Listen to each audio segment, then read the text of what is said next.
여러분 안녕하세요. 정보처리기사 필기. 네, 이번에는 2021년도로 넘어왔습니다. 1회 기출문제고요. 첫 번째 과목인 소프트웨어 설계 20문제 풀어보도록 하겠습니다. 자, 여러분들 무엇을 공부해야 할지 막막하시면 일단 기출문제부터 풀어보시는 거 추천드려요. 그러니까 2020년도 문제 쫙 한번 풀어보시고 2021년도 문제 쫙 한번 풀어보시면 어디를 어떻게 어느 정도 깊이로 공부해야 할지 감이 오죠. 그리고 나서 이제 거꾸로 그 내용 정리하는 거, 네, 요 방법도 추천드립니다. 자, 1번입니다. 운영체제 분석을 위해 리눅스에서 버전을 확인하고자 할 때 사용되는 명령어가 무엇이냐? 네, 그동안 그 2020년도에 풀어봤던 문제들하고 조금 다른 유형의 문제가 나왔습니다. 리눅스 명령어 문제가 나왔거든요. 자, 일단 다 공부할 것까지는 없고요. 기본적인 명령어 몇 개는 알아놓고 넘어가야겠구나라는 생각이 듭니다. 자, 일단 첫 번째 LS라고 하는 요 명령어가 있습니다. 네, 디렉토리에 있는 내용을 보고 싶을 때 사용하는 명령어다. 일단 이렇게 외워놓으시고요. 그 다음 두 번째 명령어가 캣입니다. 요거는 파일 내용을 표시해주고 또 여러 파일을 결합해서 출력할 수도 있다라고 되어 있죠. 근데 여기에다가 여러 옵션을 붙이면 그 버전을 볼 수도 있어요. 네, 하여튼 이런 명령어가 있습니다. 그 다음 세 번째 PWD, 현재 경로가 어느 위치인지를 보고자 할 때 사용하는 그런 명령어가 되겠습니다. 그리고 네 번째 uname이라고 보이시죠? 요게 시스템의 이름, 사용 중인 운영체제 버전, 호스트명, 하드웨어 정보, 이런 시스템 정보에 관련된 내용을 알고자 할 때 사용하는 명령어예요. 그래서 지금 1번 문제에서 운영체제 분석을 하려고 한다. 그래서 리눅스 버전을 확인하고 싶다. 이제 이런 설명이 있으니까 여기 이 문제의 그 의도했던 답은 uname이었겠죠.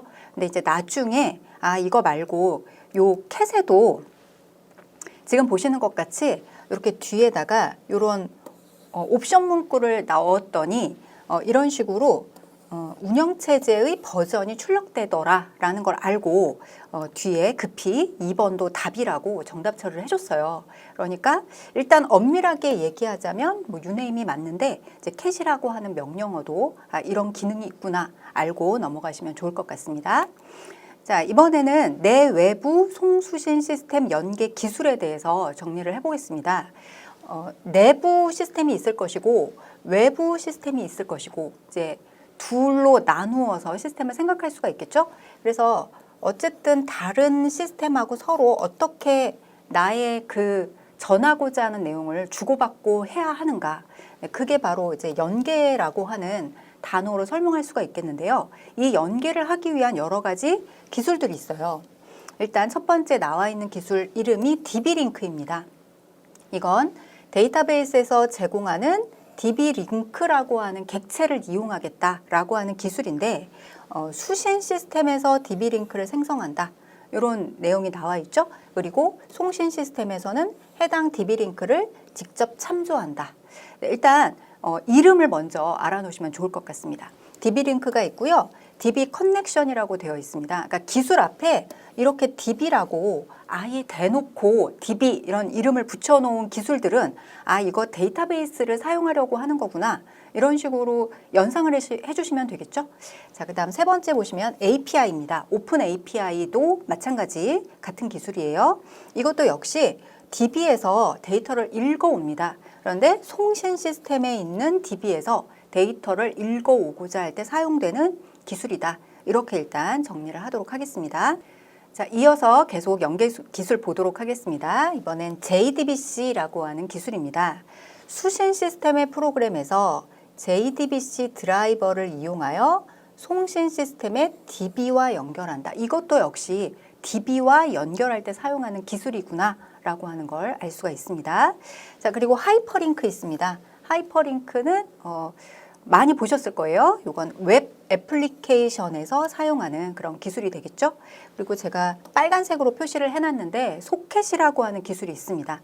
이거는 서버하고 클라이언트하고 통신을 하기 위해서 마련된 기술이다. 일단 이렇게 알고 넘어가겠습니다. 그리고 마지막에 웹 서비스라고 하는 기술이 있는데 이거는 웹 서비스에서 WSDL, UDDI, 그 다음 SOAP 이런 프로토콜을 이용해서 연계한다. 네, 일단은 여기까지 알고요. 다음에 다른 기출문제에서 조금 더 자세하게 여기 나와 있는 제가 파란색으로 표시해 놓은 저런 그 솔루션들도 한번 보도록 하겠습니다. 자, 일단 쭉 연계 기술들을 정리를 해봤는데 2번 문제를 볼게요. 통신을 위한, 자, 통신이라고 하는 용어가 나왔습니다. 통신을 위한 프로그램을 생성하여 포트를 할당하고 클라이언트가 통신을 하고 싶어요 라고 요청을 했을 때 이걸 연결해 줄 수 있도록 해주는 내외부 송수신 연계 기술이 무엇이냐, 이런 문제인 거죠. 우리가 앞에서 쭉 봤던 연계 기술들 중에서 속핵 기술을 찾아주시면 되겠습니다. 자, 3번입니다. 객체지향, 항상 기출문제 보시면서 느끼셨겠지만 객체지향 문제는 빠지지 않고 계속 나오고 있습니다. 여기서 데이터하고 함수하고 함께 묶었다. 그리고 인터페이스만 밖으로 드러냈다. 이런 설명이 나오죠. 객체지향이 나왔으니까 다시 한번 우리가 늘 보던 요 7가지 그 단어들을 한번 쭉 보겠습니다. 객체, 클래스, 캡슐화, 데이터 은닉, 상속, 조합, 다형성. 요거는 반복해서 계속 보시면서 요 단어와 설명하는 문구들을 연결해서 계속 눈에 익혀 놓으시면 좋을 것 같습니다. 자, 지금 3번에서는 데이터하고 함수를 묶었다. 그래서 밖에서는 그냥 인터페이스만 보여지게, 이게 무슨 일을 하는 거다라고 하는 것만 보여지게. 자, 그러면 답은 캡슐화구나 라는 걸 알 수 있겠죠. 자, 4번입니다. 갱스 오브 4도 계속 기출문제에 별로 한 문제씩 꼭 나온다라는 거 느낌이 오시죠? 자, 디자인 패턴 중에서 생성 패턴에 속하지 않는 것은 무엇이냐? 이렇게 물어봤습니다. 자, 그럼 다시 펼쳐야겠죠? 표를. 자, 생성 패턴, 구조 패턴, 행위 패턴. 3가지 패턴을 쭈루룩 머릿속에 떠올려 놓으시고, 그리고 이 중에서 이제 분류를 해서 하나씩 어디에 소속되어 있는 패턴인지를 기억해 내시면 되는 거예요. 자, 일단 추상 팩토리, 요건 생성 패턴에 들어가는 거죠. 팩토리라고 하는 단어가 나오면 팩토리는 공장이니까 뭔가를 만들어내는 거다. 제가 이렇게 억지로 짜맞춰서 말씀드렸던 거 기억해 주셔야 돼요. 그 다음 2번째 빌더입니다. 자, 빌더도 뭘 만드는 거니까 객체를 만드는 거예요. 그 다음에 3번째 어댑터는 구조 패턴에 들어가는 패턴 중에 하나였습니다. 자, 4번째 싱글턴 보이시죠? 요거는 생성 패턴에 들어가는 거죠. 그러니까 생성 패턴에 속하지 않는 게 뭐냐고 물어봤으니까 어댑터라고 답을 이렇게 찾아주시면 된다는 얘기예요. 자, 이번에는 미드웨어의 종류를 보도록 하겠습니다. 미드웨어도 매 기출 문제마다 꼭 한 번씩 나오고 있는 거를 느끼실 수 있으시죠? 자, 그 중에서도 여기 제가 빨간색으로 표시해드렸던 RPC라던가 TP 모니터, 그리고 웹 애플리케이션 서버, WAS 이런 것들이 자주 지금 미드웨어로 나오고 있습니다. 문제로. 자, RPC 같은 경우에 R자가 리모컨이다. 리모컨이 필요할 때 떠올려야 할 미드웨어다라고 했었고요. 그 다음 TP 모니터에서는 트랜잭션을 계속 모니터링하고 있는 거다. 그리고 웹 애플리케이션 서버는 웹 애플리케이션을 지원하는 미드웨어다. 이렇게 일단 다른 것들도 있지만 요거 3가지 주의해서 미드웨어의 종류, 솔루션 보시면 되겠습니다. 자, 5번입니다. 응용 프로그램의 프로시저를 사용하여 원격 프로시저를 로컬 프로시저처럼 호출한다. 리모컨 얘기하고 있는 거죠. 그래서 우리가 앞에서 봤던 여러 미드웨어 종류 중에서 리모컨, RPC를 답으로 찾아주시면 되겠습니다. 자, 이번에는 응집도하고 결합도라고 하는 용어 다시 한번 정리할게요. 응집도는 모듈 내부에서 구성 요소 간의 밀접한 관계를 맺고 있는 정도다라고 정의할 수가 있겠습니다. 그러니까 우리 가족을 생각하면 된다고 했죠. 우리 가족의 가족 구성원들이 있어요. 가족 구성원들이 서로 친한 게 좋은 거죠. 친한 게 좋은 겁니다. 서로 방으로 딱딱 들어가서 서로 만나지도 않고 얘기도 안 하고 밥도 같이 안 먹고, 그건 응집도가 낮은 건데 그런 건 별로 바람직한 우리 소프트웨어에서 설계 요소가 아니라고 했었습니다. 자, 여기서 낮을수록 관련이 적다. 응집도가 높다면 필요한 요소들로 구성되어 있는 거다. 이렇게 정리하겠습니다. 아래쪽에는 결합도가 있습니다. 이거는 모듈과 모듈이 얼마나 관련이 있느냐. 자, 그래서 우리 집이랑 옆집이랑의 관계가 결합도다. 이렇게 얘기를 했었죠. 우리 집이랑 옆집이랑 친하지 않은 게 좋은 거다라고 했었습니다. 네, 냉장고 한 대 가지고 너랑 나랑 친하니까 우리 같이 쓰자. 그럼 나중에 이사 갈 때 문제가 된다라고 했었죠. 관련이 적을수록 독립성이 높은 거고 모듈 간 영향이 적어지게 되는 거고 그래서 결합도는 낮을수록 좋은 거, 응집도는 높을수록 좋은 거. 자, 요것만 딱 기억하시면 여기에 관련된 문제는 헷갈리지 않으실 거예요. 자, 6번입니다. 바람직한 소프트웨어 설계 지침이 아닌 것은 네, 다시 한번 요 밑에 있는 내용 볼까요? 일단 모듈을 만든다 그러면 크기에 신경을 써줘야 된다라고 했었습니다. 너무 작아도 너무 커도 안 좋고요. 이해하기 쉬운 적당한 크기로 모듈을 만드는 거 네, 이거 일단 이게 중요하고요. 결합도는 될 수 있으면 줄여줘야 하는 거 그리고 응집도는 높여주는 거 네, 요것만 잘 신경 쓰면 바람직한 소프트웨어 설계할 수 있다라고 했었습니다. 자, 1번부터 볼게요. 모듈의 기능을 예측할 수 있도록 정의한다. 네, 맞는 거죠. 이식성을 고려한다. 네, 이것도 맞는 설명입니다. 적당한 모듈의 크기, 네, 중요하고요. 가능한 모듈을 독립적으로 생성하고, 네, 맞는 표현인데 뒤에 보니까 결합도를 최대화한다. 좋은 말 때문에 4번이 틀린 답이 되겠습니다. 결합도는 최소화하는 게 맞는 거죠. 자, 객체지향 방법론으로 가겠습니다. 객체지향 방법론에서 우리가 앞에 기출문제 중에 가장 많이 등장했던 기법이 럼바우의 OMT였습니다. 그래서 럼바우에서 객동기 이렇게 3개의 모델링 기법 기억을 했었고요. 그런데 그거 외에도 이렇게 부치 방법론이라던가 코드 야든 방법론도 종종 기출문제로 나오고 있습니다. 그래서 부치 그러면 DFD를 사용한다. 일단 요 정도. 그리고 코드 야드는 ER 다이어그램을 사용한다. 요 정도만 알아도 기출문제는 풀 수 있고요. 그 외에 다른 설명들도 문제가 나올 때마다 기억을 해주시면 좋겠습니다. 자, 7번입니다. 객체지향 분석 방법론 중 코드 야든 방법에 해당하는 것 이렇게 물었습니다. 자, 1번에 보니까 ER 다이어그램을 사용하여 객체의 행위를 데이터 모델링하는 데 초점을 둔 방법이다. 네, 요게 맞는 답인 거죠.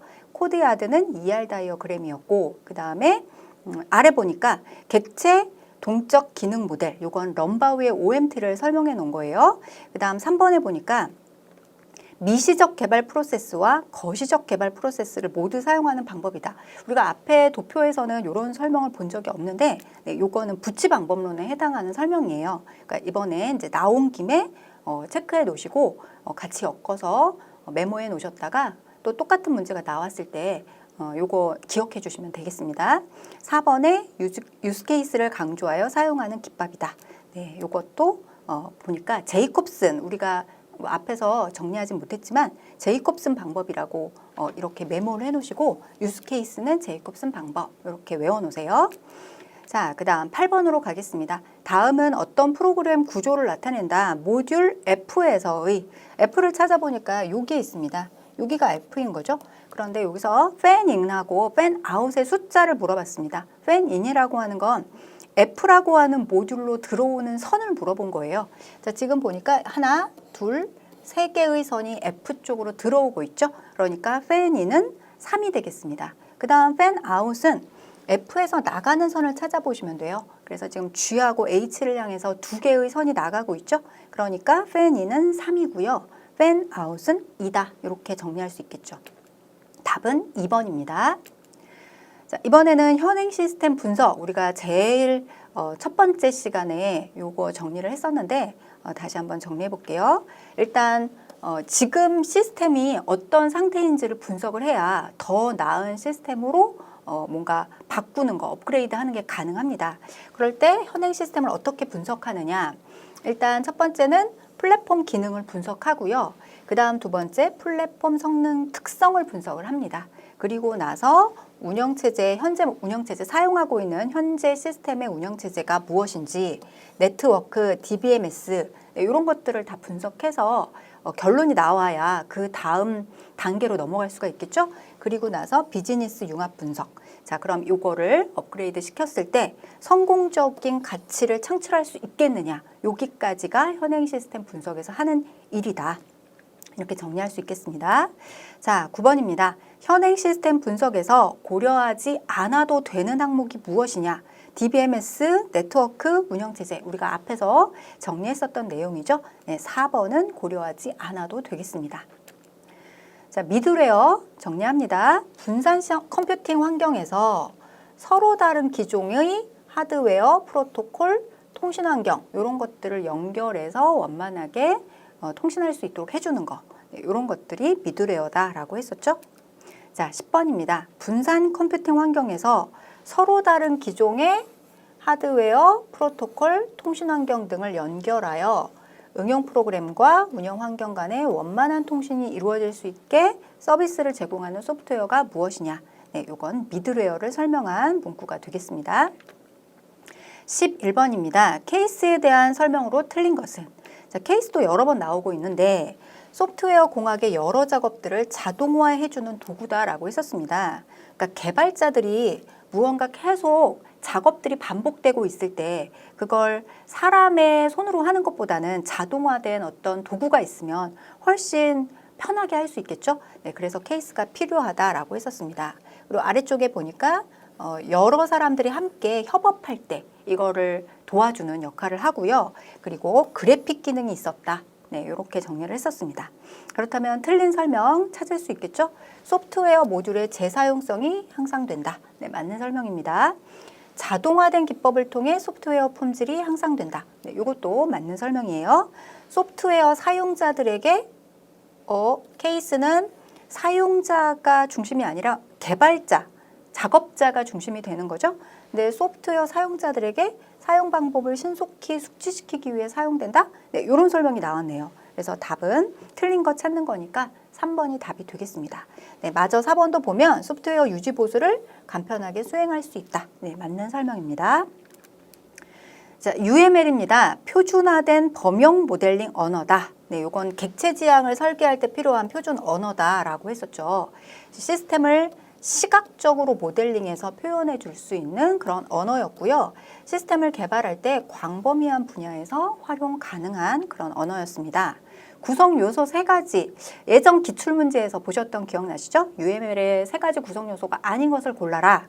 네, 그런 것도 종종 나오니까 사물, 관계, 다이어그램 이 3가지 구성 요소도 꼭 기억해 주셔야겠습니다.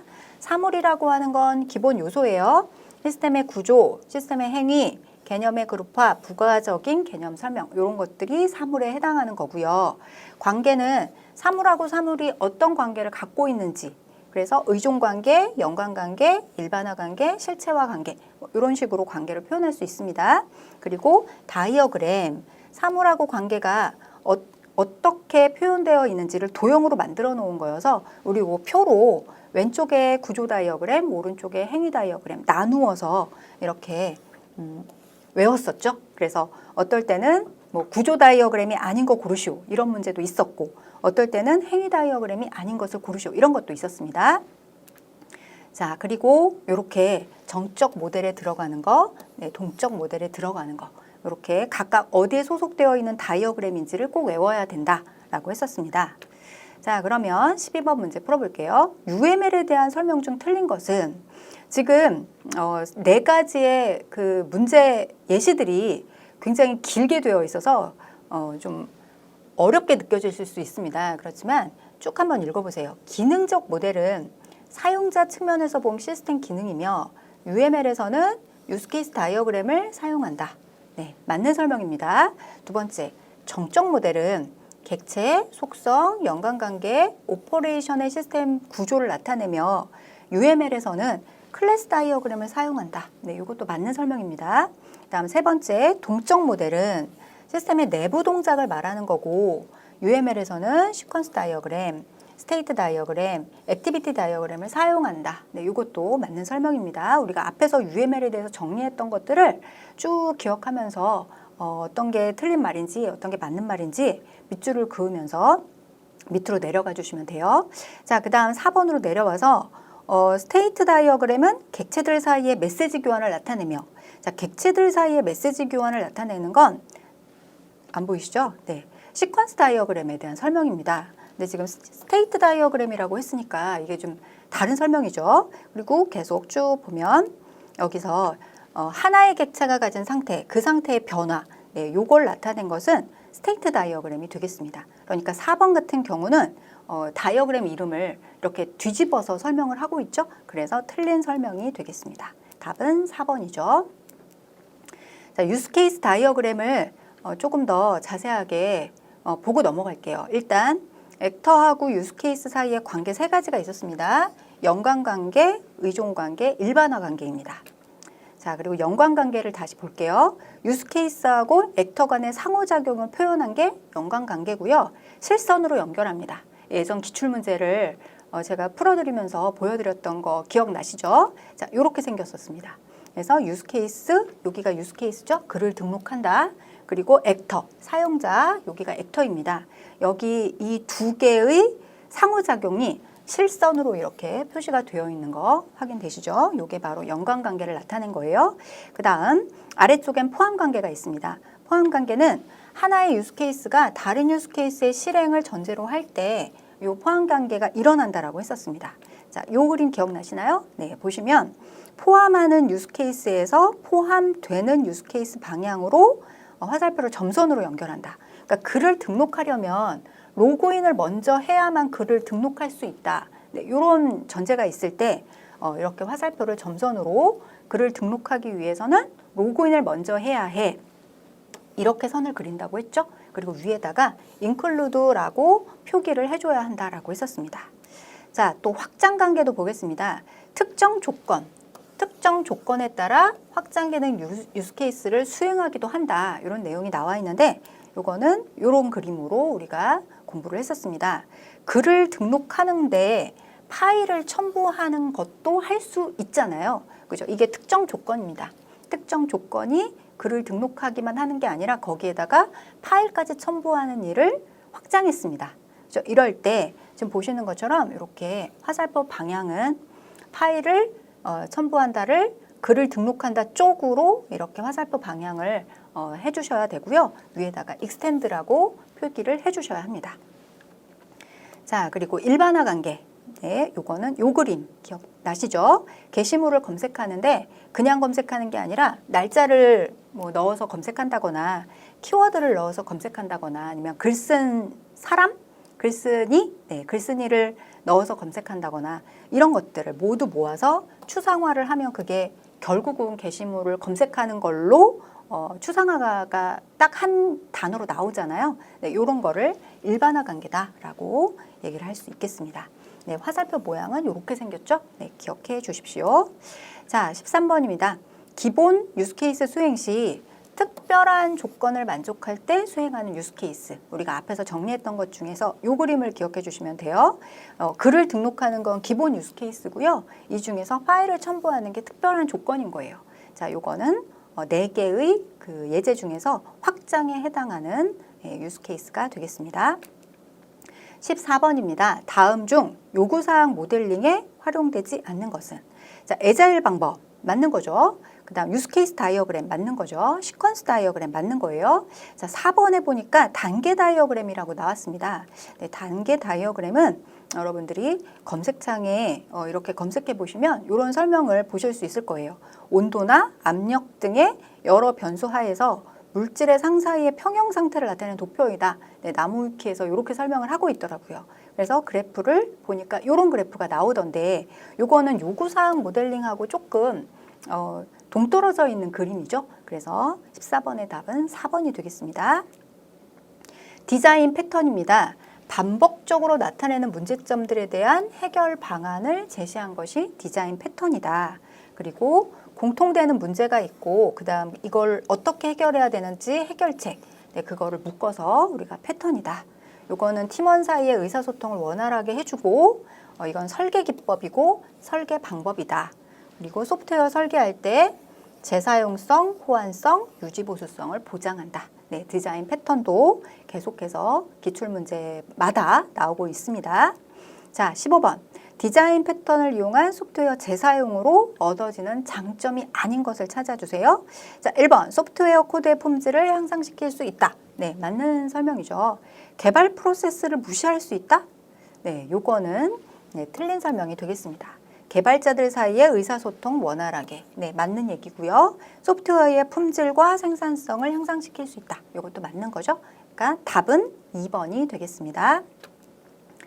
자, 럼바우의 분석 기법, 요거 기출문제마다 계속 나오고 있는데 그동안은 객동기만 알면 풀 수 있는 문제였거든요. 근데 요번 문제는 객체 모델링의 또 다른 이름, 네, 정보 모델링도 알고 계시면 훨씬 쉽게 풀 수 있는 문제가 나왔습니다. 객체 모델링의 또 다른 이름은 정보 모델링입니다. 자, 요거는 시스템에서 요구되는 객체를 찾아내서 객체 모델링이니까 객체를 찾아내겠죠? 객체를 찾아내서 속성과 연산, 식별 및 객체들 간의 관계를 규정해서 객체 다이어그램 혹은 클래스 다이어그램으로 표현했다. 이런 설명이 나오고 있습니다. 그게 객체 모델링에 대한 내용이에요. 그거 외에 동적 모델링은 상태 다이어그램하고 연결했고요. 기능 모델링은 자료 흐름도하고 연결해서 외워야 한다라고 했었죠. 자, 이렇게 정리하고 문제 보겠습니다. 럼바우 분석 기법에서 정보 모델링이라고도 한다. 일단 정보 모델링이라는 이 얘기를 이렇게 딱 읽어보고 떠올릴 수 있으면 바로 16번 문제 답이 나올 거고요. 설령 정보 모델링이 같은 이름인 걸 몰랐다고 하더라도 설명에 있어요. 객체를 찾아냈다. 그래서 속성과 연산, 객체들 간의 관계를 규정해서 다이어그램을 표시했다. 이 설명을 잘 보시면 이 4개의 예제 중에서 아, 이거 오브젝트구나 라고 하는 걸 바로 찾아내실 수 있죠. 자, 그 다음 17번입니다. 소프트웨어를 개발하기 위한 비즈니스를 객체와 속성, 자, 객체와 속성, 클래스와 멤버, 전체와 부분, 자, 이런 식으로 나누어서 분석하는 거 객체 지향 분석이 되겠습니다. 네, 이건 따로 더 설명 안 해도 될 것 같습니다. 자, 18번입니다. 애자일 소프트웨어 개발 기법의 가치가 아닌 것을 물어봤네요. 애자일은 이것만 기억해 주시면 되겠죠? 프로세스와 도구, 문서화, 고객과의 계약 협상, 보여주기식인 거, 네, 이런 것들은 전부 다 과감히 빼고 그 다음에 개인과의 상호작용, 제대로 동작하는 소프트웨어, 네, 그러니까 실제로 동작하는 거에만 집중하겠다. 이런 내용이 애자일 소프트웨어 개발 기법의 가치가 되겠습니다. 자, 그렇다면 쭉 읽어보니까 아닌 게 무엇일까요? 네, 여기 보니까 3번에 이해하기 좋은 문서에 더 가치를 둔다. 이게 애자일 소프트웨어의 개발 기법 가치가 아닌 것이었습니다. 여기서 문서화는 빼는 거였죠. 그런데 여기서 이해하기 좋은 문서에 더 가치를 둔다고 했으니까 이게 답이라는 거예요.